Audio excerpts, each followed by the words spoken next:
3 États avancent, une institution de 48 ans recule.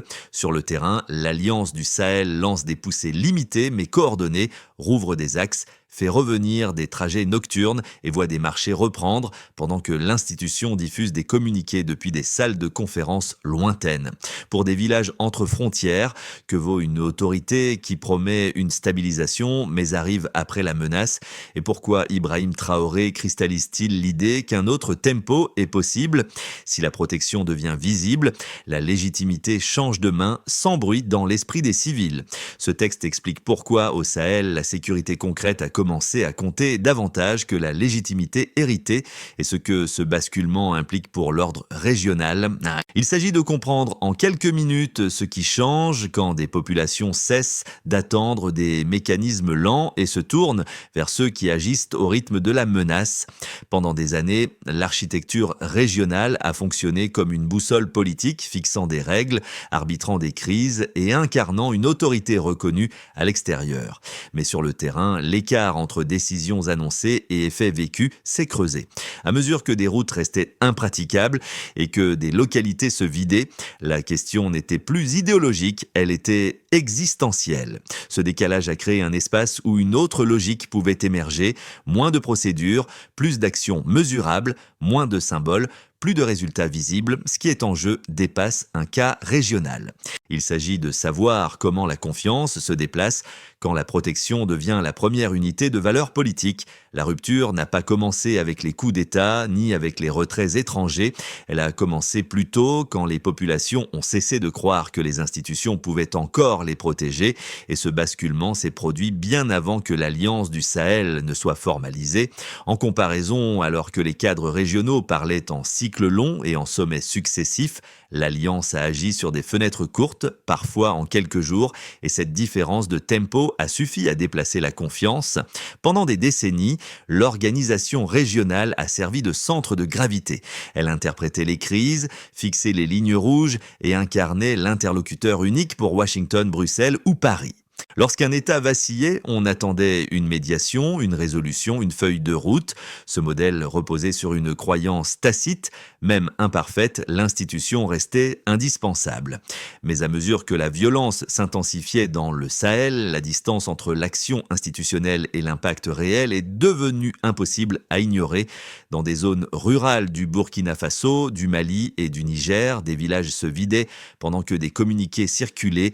Les routes demeuraient dangereuses, les frontières poreuses, et pourtant l'architecture institutionnelle restait inchangée. C'est dans ce vide que la légitimité a commencé à glisser. Quand Ibrahim Traoré est apparu sur cette scène, il n'a pas seulement hérité d'une crise sécuritaire, mais d'une crise de crédibilité. Les citoyens ne demandaient un plus si les principes étaient justes, mais s'ils sauvaient des vies. À partir de là, l'Alliance du Sahel n'a pas émergé comme un projet idéologique. Elle s'est formée comme une réponse pragmatique à un système perçu comme trop lent face à une menace immédiate. 3 États confrontés à la même pression ont choisi de se coordonner directement, non pour défier un ordre établi, mais pour combler un déficit d'action devenu insoutenable. Pour saisir comment ce basculement s'est matérialisé, il faut quitter les sommets et regarder le terrain. Là où les effets sont immédiatement perceptibles, dans plusieurs zones frontalières, la sécurité n'a pas changé par des déclarations, mais par des gestes concrets observables au quotidien. Des convois ont recommencé à circuler, des marchés ont rouvert. La nuit, autrefois synonyme de danger, a cessé d'être totalement interdite au déplacement. Ces changements initiaux n'étaient ni spectaculaires ni décisifs. Ils étaient fragmentaires, parfois fragiles. Pourtant, ils ont produit un effet politique majeur. Ils ont donné aux civils des signes tangible que quelqu'un agissait avant que la menace ne s'installe durablement. Dans des contextes de crise prolongée, ce type de signal compte davantage que des promesses de stabilisation à long terme. Ibrahim Traoré s'est inscrit dans cette séquence comme un point de référence, non parce qu'il incarnait une doctrine nouvelle, mais parce qu'il assumait un tempo différent. L'attention s'est déplacée vers ce qui se faisait, non vers ce qui se disait. Cette focalisation sur l'exécution a modifié la manière dont les populations jugeaient l'autorité. La légitimité a commencé à se mesurer à l'aune de résultats visibles, même modestes. Un commerçant peut rouvrir une échoppe, un transporteur peut reprendre un itinéraire, une communauté peut rester sur place au lieu de fuir. Pris séparément, ces faits semblent mineurs. Ensemble, ils redessinent la relation entre pouvoir et protection. Quand la sécurité devient perceptible dans la vie ordinaire, la question centrale n'est plus qui parle au nom de la région, mais qui répond quand le danger arrive. Le processus n'a pas commencé une annonce solennelle, mais une série de décisions prises sous pression. Face à des attaques mobiles et à des territoires fragmentés, les autorités du Sahel ont cessé d'attendre une coordination régionale longue et incertaine. La priorité est devenue immédiate: sécuriser des axes précis, contenir des foyers de violence identifiés, rétablir des liaisons vitales. Cette bascule opérationnelle a marqué le passage d'une gestion procédurale à une gestion d'urgence assumée. La montée en puissance s'est faite progressivement. Des opérations conjointes limitées ont été lancées le long de frontières poreuses, notamment entre le Mali et le Burkina Faso. Rien de spectaculaire à première vue, des unités réduites, des objectifs circonscrits, des fenêtres temporelles courtes, mais ces actions ont produit un effet cumulatif. Là où l'insécurité avançait par inertie, elle a commencé à reculer par friction. Les groupes armés ont dû se disperser, les routes secondaires ont été surveillées, les flux civils ont repris de manière prudente puis plus régulière. C'est dans cette phase que la figure d'Ibrahim Traoré a pris une dimension symbolique, non comme architecte unique, mais comme incarnation d'un choix collectif. Agir d'abord, expliquer ensuite. Cette posture contrastait fortement avec les cycles antérieurs de réunions, de sanctions et de médiation.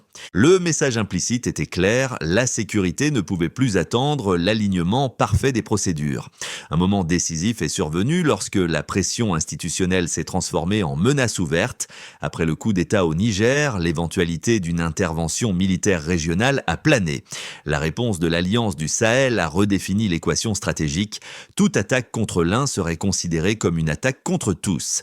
Pour la première fois, un mécanisme de dissuasion crédible faisait face à l'outil de coercition traditionnel. L'effet a été immédiat. Le rapport de force symbolique s'est inversé. La capacité d'imposer des conséquences n'était plus monopolistique. Les conséquences ont été profondes. 3 États ont officialisé leur retrait d'un cadre perçu comme incontournable depuis des décennies. Contrairement aux attentes, il n'y a pas eu d'effondrement instantané ni d'isolement total. Des structures alternatives ont émergé, formations conjointes, échanges de renseignements, patrouilles coordonnées. Ce qui était censé être transitoire a pris la forme d'une identité stratégique durable. Ces secousses ont laissé des traces au-delà du champ sécuritaire. Elles ont déplacé la comparaison dans l'esprit des populations. D'un côté, une institution associée à la tradition et au processus, de l'autre, une alliance associée à l'urgence et au résultat. Dans ce contraste, la chronologie n'est pas qu'une suite d'événements, elle est le récit d'un glissement de confiance, accéléré par chaque action concrète et chaque attente déçue. Au départ, la référence était claire et largement partagée: une insécurité diffuse, des axes impraticables, des localités désertées et une réponse institutionnelle perçue comme lente. C'était la situation initiale. Puis, sans annoncer de doctrine chiffrée ni de plan spectaculaire, l'Alliance du Sahel a modifié l'équation en introduisant un changement mesurable dans la séquence des événements: intervenir avant que la menace ne s'installe durablement plutôt qu'après son expansion. Une première différence apparaît à concerner le temps de réaction. Là où les mécanismes antérieurs s'inscrivaient dans des calendriers étalés, la nouvelle coordination a fonctionné sur des cycles courts. Cette compression du délai a eu un effet direct sur le terrain. Des groupes armés ont perdu l'avantage de l'anticipation. Des itinéraires ont été sécurisés avant de devenir des couloirs d'embuscade. Même sans statistiques publiques détaillées, cette inversion de rythme a constitué un clé pour les populations locales. Un autre aspect tient tient à la continuité territoriale. La situation de départ était marquée par une fragmentation progressive, avec des zones coupées les unes des autres. Le changement ne s'est pas traduit par une reconquête totale, mais par des rétablissements partiels et répétés.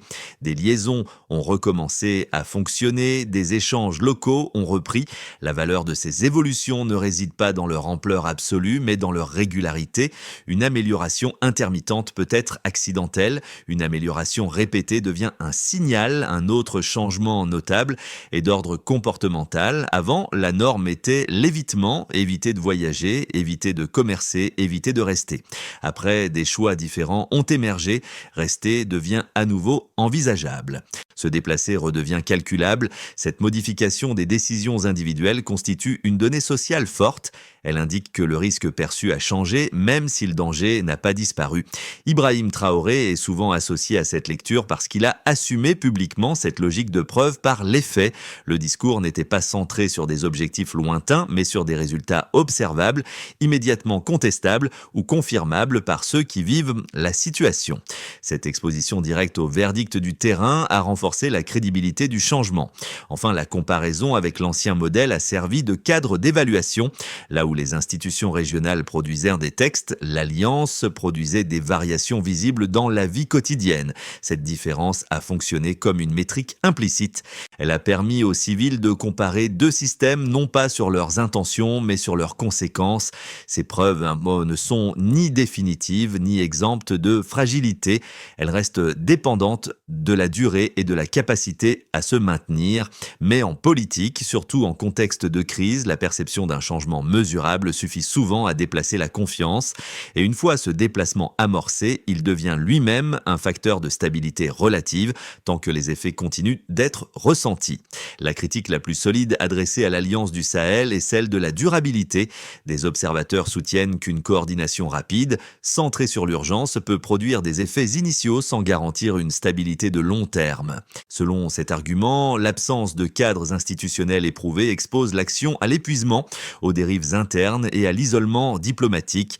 Une sécurité obtenue vite pourrait se révéler coûteuse demain si elle n'est pas adossée à des mécanismes de gouvernance inclusifs et prévisibles. Une deuxième objection insiste sur le risque de fragmentation régionale. En s'écartant des normes communes, l'Alliance affaiblirait la cohérence de l'espace ouest-africain. Cette divergence créerait un précédent. Si chaque sous-ensemble agit selon sa propre logique, la coordination collective devient plus difficile, y compris pour le commerce, l'humanitaire et la gestion des crises transfrontalières.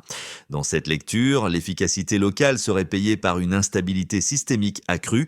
Ces arguments méritent d'être pris au sérieux. Pourtant, ils négligent un fait central mis en évidence par la séquence récente. L'ancien modèle ne produisait plus les effets attendus au moment critique. La réponse factuelle ne consiste pas à nier les risques, mais à rappeler le point de départ. La légitimité institutionnelle reposait sur l'hypothèse d'une capacité à agir en dernier ressort. Or, lorsque cette capacité a été perçue comme insuffisante, l'alternative n'était pas entre deux modèles idéaux, mais entre l'inaction et l'expérimentation. Ibrahim Traoré est souvent invoqué dans ce débat parce qu'il incarne cette logique de choix contraint. La question n'était pas de savoir quel système était théoriquement préférable, mais lequel répondait à la pression immédiate. La réponse de l'Alliance a montré qu'une action imparfaite mais rapide pouvait inverser des dynamiques locales, là où des procédures complètes mais lentes n'y parvenaient plus. La réponse factuelle au Stillman est donc conditionnelle. Oui, les risques existent, mais ils doivent être mis en balance avec un constat vérifiable. Dans un environnement où la menace évolue en jours et non en mois, le tempo devient un facteur décisif. Ce n'est pas une réfutation définitive des institutions, mais un rappel que leur pertinence dépend de leur capacité à suivre la réalité du terrain. La rupture n'était pas militaire, mais mentale. Le tournant décisif ne s'est pas produit avec une victoire spectaculaire, ni un traité formel. Il est apparu quand l'Alliance du Sahel a démontré que des fonctions centrales d'une organisation régionale pouvaient être exécutées sans l'organisation elle-même. Coordination, dissuasion, réponse rapide, ces éléments ont été assurés par un dispositif plus léger, plus direct, ajusté au rythme de la menace. Cette démonstration a déplacé le débat du registre symbolique vers le registre opérationnel. À partir de là, la comparaison est devenue inévitable. D'un côté, un cadre ancien, fondé sur la procédure et la médiation. De l'autre, une structure récente, orientée vers l'exécution et l'urgence. Ce contraste a reconfiguré les attentes publiques. Les civils n'évaluaient plus la légitimité à partir des chartes, mais à partir des effets ressentis dans leur quotidien. Quand des routes restent ouvertes et que des marchés fonctionnent, la source de l'autorité change. Ibrahim Traoré est revenu au centre de cette lecture parce qu'il a assumé publiquement cette bascule d'échelle. Sans proclamer une refonte institutionnelle, il a validé l'idée qu'agir avant la consolidation de la menace était en soi un acte politique majeur. La conséquence la plus profonde n'a pas été territoriale, mais cognitive. L'idée qu'attendre n'était plus une obligation. À ce point du récit, une question s'impose. Que se passe-t-il quand l'exemple devient reproductible au-delà du Sahel ? Les effets de cette reconfiguration ne se limitent pas aux zones de combat. Ils se diffusent à plusieurs niveaux, touchant des acteurs différents, chacun avec ses propres calculs et contraintes. Pour les États de la région, la première conséquence est un déplacement du centre de gravité politique. Là où l'autorité régionale fonctionnait comme référence unique, elle doit désormais composer avec un pôle alternatif capable d'agir sans validation préalable. Cette situation oblige des gouvernements voisins à réévaluer leurs options, non par adhésion idéologique, mais par prudence stratégique. Pour les administrations et les appareils économiques, l'impact est plus discret mais tout aussi réel. Des corridors jugés trop risqués redeviennent utilisables. Des échanges locaux reprennent là où l'interruption était devenue la norme. Les entreprises, même modestes, raisonnent en termes de prévisibilité minimale. Savoir si une route sera praticable demain compte parfois plus que des garanties juridiques lointaines. Cette évolution ne transforme pas l'économie régionale, mais elle modifie les anticipations à court terme. Du côté des populations civiles, la conséquence la plus tangible est des psychologiques. La comparaison s'opère au quotidien. Une institution qui parle mais n'empêche pas la fermeture d'un marché est évaluée différemment d'une alliance qui, même imparfaitement, permet sa réouverture. Cette logique d'évaluation par les faits a renforcé l'acceptation sociale de l'Alliance du Sahel. La question n'est plus de savoir si le modèle est conforme aux normes, mais s'il réduit, même partiellement, l'exposition au danger. À l'échelle régionale, les Persians ici introduits, les répercussions sont plus complexes. L'existence d'un dispositif parallèle fragilise l'idée d'un ordre unique et prévisible. Les partenaires extérieurs doivent désormais lire deux dynamiques simultanément, celle des institutions établies et celle des acteurs qui contrôlent le tempo sur le terrain. Cette dualité complique la coordination diplomatique, humanitaire et sécuritaire. Elle introduit une concurrence implicite, non déclarée, mais bien réelle. Ibrahim Traoré apparaît dans cette séquence comme un symbolique de cette transition, non parce qu'il en serait l'unique moteur, mais parce qu'il incarne publiquement une logique désormais observable. La légitimité se construit par l'action perçue, pas seulement par la reconnaissance formelle. Cette incarnation renforce la visibilité du modèle et accélère sa diffusion dans l'imaginaire politique régional. Enfin, ces conséquences produisent un effet d'entraînement. Des discussions émergent dans d'autres capitales. Si une coordination rapide peut fonctionner ici, pourquoi pas ailleurs ? Ce questionnement n'est pas encore une décision, mais il suffit à fissurer l'ancien équilibre. Et lorsque les attentes changent, même sans rupture immédiate, le système dans son ensemble commence à se transformer. Dans une première évolution possible, prolonge la dynamique actuelle sans rupture majeure. L'Alliance du Sahel maintient une coordination opérationnelle suffisante pour sécuriser certains axes et contenir des foyers précis sans parvenir à une stabilisation généralisée. Les institutions régionales, de leur côté, conservent leur rôle diplomatique et normatif, mais avec une influence amoindrie sur les décisions de terrain. Dans ce cadre, deux systèmes coexistent, parfois en friction, parfois en complément, chacun répondant à des attentes différentes. La stabilité reste relative, mais l'effondrement est évité. Dans une évolution plus favorable, une adaptation mutuelle. Les cadres institutionnels tirent les leçons de la comparaison et réajustent leur mode d'action en privilégiant la rapidité et la proximité avec le terrain. L'Alliance, elle, Sahel formalise progressivement certaines pratiques sans perdre son agilité. Une forme d'hybridation émerge, les institutions apportent coordination économique et diplomatique, tandis que des coalitions plus restreintes gèrent l'urgence sécuritaire.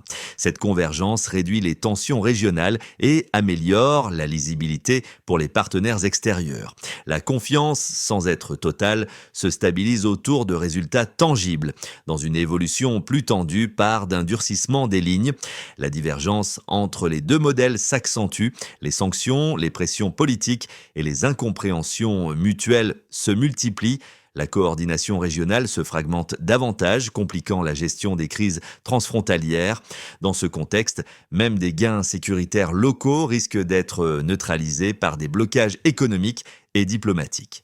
La population, prise entre des logiques concurrentes, subit une instabilité prolongée où aucun cadre ne parvient à s'imposer durablement. Il ne s'agit pas de prédictions, mais de cadres de compréhension. Leur réalisation dépend moins des intentions affichées que des ajustements concrets opérés dans les mois à venir. Il convient observer non les discours, mais les délais de réaction, les mécanismes de coordination et la capacité à corriger rapidement les erreurs. Dans un environnement où la menace évolue vite, la flexibilité devient une ressource stratégique. Les acteurs capables d'apprendre en continu, plutôt que de défendre des modèles figés, auront un avantage décisif, quel que soit le cadre institutionnel qu'ils revendiquent. Pour un observateur extérieur, cette reconfiguration peut sembler lointaine, presque abstraite. Pourtant, elle éclaire des dynamiques qui dépassent largement le Sahel. Elle montre comment, dans des contextes de crise prolongée, les critères d'évaluation du pouvoir se déplacent. Ce ne sont plus les textes fondateurs, ni même l'ancienneté des organisations qui déterminent la crédibilité, mais la capacité à produire des effets perceptibles dans un laps de temps court. Pour les citoyens de la région, cette évolution redéfinit le rapport à l'autorité. La question centrale devient pragmatique. Qui réduit concrètement l'exposition au risque aujourd'hui. Cette logique influence les attentes politiques, la tolérance à l'égard de l'imperfection et même la manière dont les promesses sont jugées. Un engagement partiel mais visible peut peser davantage qu'un programme complet mais différé. Pour les acteurs économiques, même modestes, l'impact se traduit par un changement de calcul. La sécurité n'est plus envisagée comme un horizon lointain mais comme une variable immédiate. La décision d'investir, de transporter ou simplement de maintenir une activité dépend de signaux courts et répétitifs. Dans ce contexte, la stabilité n'est pas absolue, elle est suffisante pour permettre l'action. Pour le spectateur hors de la région, enfin, cette séquence invite à une lecture plus large. Elle rappelle que les modèles de gouvernance ne sont pas évalués en vase clos, ils sont comparés implicitement à ce que d'autres parviennent à faire dans des conditions similaires. Quand une alternative, même imparfaite, semble mieux alignée avec la réalité vécue, elle gagne en attractivité. Ce déplacement des attentes n'impose pas une conclusion normative. Il pose une question ouverte sur la manière dont les sociétés arbitrent entre procédure et protection, entre légitimité héritée et légitimité éprouvée. Comprendre ce glissement, c'est aussi mieux lire d'autres contextes où la pression du réel force les systèmes à se réinventer. À ce stade, la question n'est plus de revenir à l'ancien équilibre, mais d'imaginer des viables à partir de la réalité actuelle. L'une consiste à clarifier les rôles. Les institutions régionales pourraient concentrer leurs efforts sur les domaines où leur valeur ajoutée reste forte: coordination économique, cadre juridique, médiation politique. La sécurité immédiate, elle, pourrait être assumée par des coalitions plus resserrées, capables d'agir vite et de s'adapter aux variations du terrain. Une autre approche repose sur la formalisation minimale de ce qui fonctionne déjà. Sans transformer l'alliance du Sahel en structure lourde, il est possible de définir des mécanismes simples: partage d'informations standardisées, calendrier commun, de suivi compréhensible par les civils. L'objectif n'est pas la bureaucratisation, mais la lisibilité. Quand les résultats sont observables et mesurables, la confiance l'alliance se consolide. Une autre possibilité implique les partenaires extérieurs. Plutôt que d'imposer des cadres prédéfinis, ils pourraient ajuster leur soutien à des objectifs concrets et vérifiables, en privilégiant la complémentarité plutôt que l'exclusivité.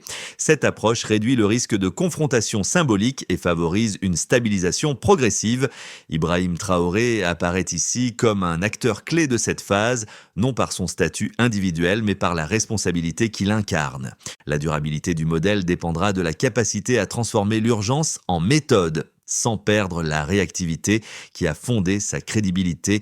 Là n'est pas écrite, elle se construira à partir de choix quotidiens, de corrections rapides et de la capacité à reconnaître ce qui fonctionne réellement. La question décisive devient alors pratique. Qui fait quoi ? Quand et selon quels critères visibles pour ceux qui vivent la situation.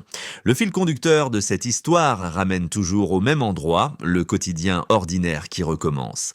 Un marché qui rouvre au lever du jour, un trajet nocturne qui redevient possible sans promesse d'absolu, mais avec moins de peur. Ces scènes, déjà évoquées plus tôt, servent de rappel silencieux à ce qui a réellement changé. Elles ne prouvent pas une victoire totale, elles signalent un déplacement des attentes. Ibrahim Traoré revient ici comme un point d'ancrage de ce déplacement. Non pas en héros unique, mais comme symbole d'un choix collectif assumé, préférer l'action vérifiable à l'attente procédurale. Cette préférence n'efface ni les risques ni les incertitudes. Elle exprime une hiérarchie nouvelle, forgée par l'expérience d'une crise prolongée où chaque délai a un coût humain. Ce rappel du terrain éclaire la dimension émotionnelle du basculement. La légitimité n'est plus une abstraction, elle se vit. Elle se teste chaque jour à travers des gestes simples qui rendent la vie un peu moins précaire. Quand ces gestes se répètent, ils finissent par peser davantage que des décennies de tradition institutionnelle. La phrase qui s'impose alors est sobre, presque austère. La protection ressentie fonde la confiance durable, et une fois cette confiance déplacée, il devient difficile de la ramener en arrière sans changer à son tour la manière d'agir. Cette séquence ne se conclut pas par une certitude, mais par un choix collectif en formation. L'Afrique de l'Ouest se trouve à un moment où deux logiques coexistent, l'une héritée, fondée sur la procédure, l'autre émergente, fondée sur l'effet immédiat. Ni l'une ni l'autre n'est destinée à disparaître du jour au lendemain. La question réelle porte sur la manière dont elles vont s'ajuster, se concurrencer ou éventuellement se combiner. Le cas du Sahel, souvent résumé à travers la figure d'Ibrahim Traoré, n'est qu'un révélateur. Il met en lumière une attente plus large, partagée bien au-delà d'un pays ou d'une alliance, voir les dirigeants répondre à la menace au moment où elle se présente et non après son passage. Cette attente redéfinit silencieusement ce que signifie diriger dans un environnement instable. Pour le lecteur ou le spectateur, l'enjeu est aussi intellectuel. Observer ce qui se joue ici, c'est interroger d'autres régions, d'autres crises, d'autres institutions. À partir de quel moment l'efficacité perçue l'emporte-t-elle sur la légitimité formelle? Et comment les systèmes établis peuvent-ils se réinventer sans perdre leur raison d'être? La discussion reste ouverte. Elle mérite d'être collective, nuancée et attentive aux faits. Si un autre État devait suivre cette voie demain, y verriez-vous une rupture dangereuse ou une adaptation nécessaire ?